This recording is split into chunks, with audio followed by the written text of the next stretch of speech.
अच्छा, अब हमने ना इन क्वेश्चन नंबर 8 के ये 3 पार्ट्स हैं, इनको हमने सॉल्व कर। तो इसमें हमने एक्सपेंड करना है। पहले हम सिंगल लॉग में ले गए थे ना, यानी ढेर सारे लॉग थे उन्हें सिंगल में ले गए थे। अब हमने इनको एक्सपेंड करना है, यानी एक लॉग से जितने भी बने। तो सोल्यूशन हमने करते हैं इसका, हम इक्वल लिखेंगे और अब लॉग में 3 वैल्यू आ रही हैं, यानी log A cross B cross C. तो जब अब लॉग अप्लाई करेंगे तो आएगा log A plus log B plus log C. ये फर्स्ट रूल यूज हुआ है। अब ये तो चले ऐसे ही एज इट इज आ गया, ये भी एज इट इज ऐसे आ गया। अब जो ये 6 पावर है जी के ऊपर, ये इस लॉग के स्टार्ट में आएगी, तो ये बन जाएगा 6 लॉग ऑफ जी। यहाँ तक क्लियर है? ये आपका ना इस पहले पार्ट का आंसर है। अच्छा, एक चीज मैं और बता दूं आपको, जो आपकी टेक्स्ट बुक है ना, जो आपका बुक है जिसपे आप देखते हैं, वहां पे ना उसके अकॉर्डिंग इसके पीछे जो आंसर दिया हुआ है वो गलत दिया हुआ है।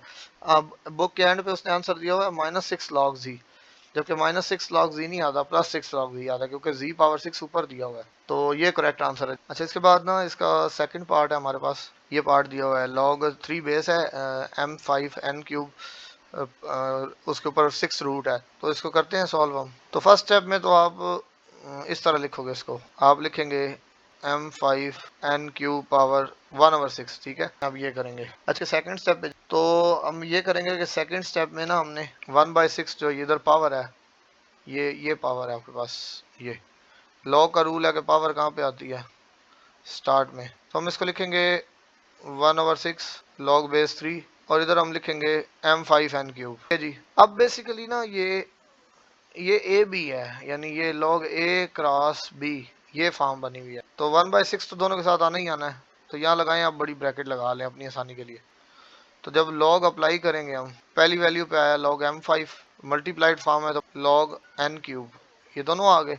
अच्छा, अब यहाँ पे ना इन दोनों के नीचे ये बेस भी आ रही है 3, ये आ गई, तो हमने इसको लिखा 1/6। अब लॉग का रूल है कि ये जो पावर होती है ये इस लॉग के स्टार्ट में आती है, ठीक है, और ये जो पावर होगी वो इधर आएगी। इसे हम लिखेंगे 5 log m base 3 plus 3 log n base 3, और ये ब्रैकेट क्लोज। ये ना आपका आंसर है, बुक का आंसर जो होता है। अच्छा, इसके बाद हमारे पास एक और लास्ट पार्ट, इसका लास्ट पार्ट है। इसको हमने ऐसे लिखा है स्क्वायर रूट में, पहले पहले स्टेप में। ये हमारी पावर है, तो लॉग का रूल है पावर स्टार्ट में आएगी। तो अब आप देखें ना कि 8 बनता है 2 क्यूब, और x ऑलरेडी क्यूब है, तो ये दोनों के साथ सेम पावर नहीं आ रही 2 और x के साथ, तो हम इसे कहते हैं 2x³।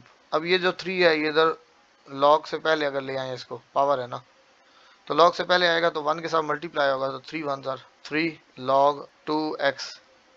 अब यहाँ फर्स्ट रूल यूज कर लें, दो वैल्यू हैं, एक 2 है और एक x है, तो आप इसको लिख सकते हैं log 2 plus log x। Simple है। तो ये आपका इसका ना आंसर आ गया इस क्वेश्चन का।